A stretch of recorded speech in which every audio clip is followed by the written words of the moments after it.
What's good? What's good? What's good? It's your boy Micah back at it again with another video. Short video today. Just got a little bit that I got delivered to you guys. For your beginning necromancers, intermediate necromancers, etc. The most dangerous necromancer or black magician is one who goes outside of his tradition while still retaining the mastery of his tradition. Let me put it into context for you. If you are in a magical warfare with another magician, whether it's a white lighter, a Wiccan, a fucking necromancer, a druid, or whatever the fuck, you have to think, you have to strategize, you have to know the terrain, you have to know who you're fighting and who who they work with and what their system of magic is. They're expecting you, as a necromancer, to simply do the typical shit, the stereotypical death curses, bindings, maybe send some undead, maybe send some mort, or some shit like that. They're not expecting you to go and use the elements without death essence. They're not expecting you to master the same exact magics they work with and use their own weapons against them. They're not expecting you to fucking use sexual energy, raw sexual energy, as the motherfucking means to bring about their demise, because they only have their defenses set up for one thing, or a broad area of things within the same category.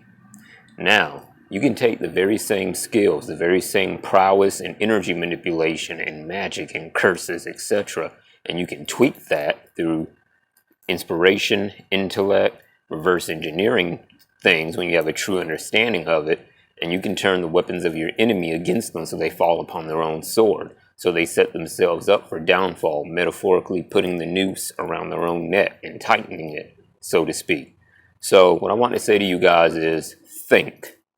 The key to your magic, the secret to your magic is just that, your unique essence, your unique way you understand the things going on in your magical environment, your unique connection to your affinity, your ancestors, all that good shit.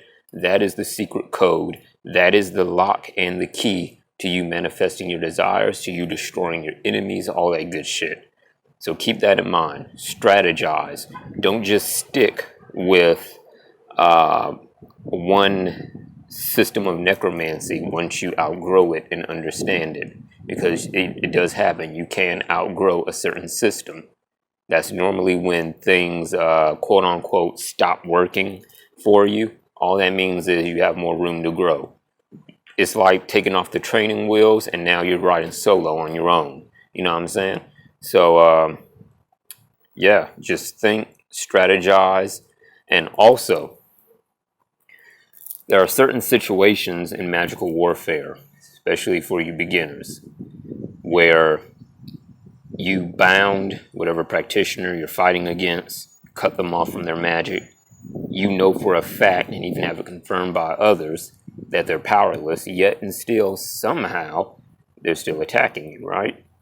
Now, there could be a couple of reasons for this. One, they could be getting help. People have allies, no man is an island.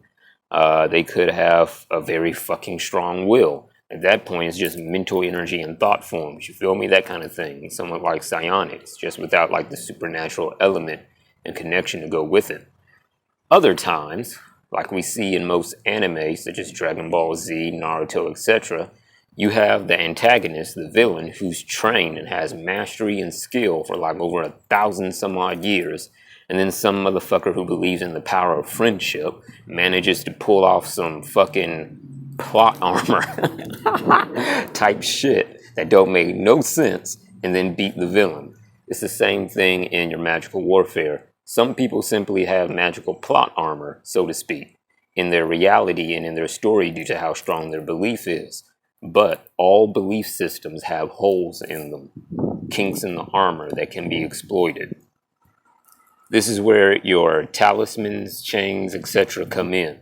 Instead of throwing all of that shit on one person and not seeing any results, you simply equalize the playing field. You have one talisman, one death talisman that you create to fucking neutralize any fucking belief plot armor. that fucking protects them from your sorcery. You have another talisman to equalize all other factors in your fight, bringing in a higher form of balance, and then you go from there. This is the principle of being wise and knowledgeable with your resources. That way you don't waste your energy, because all this is your resources. It has energy.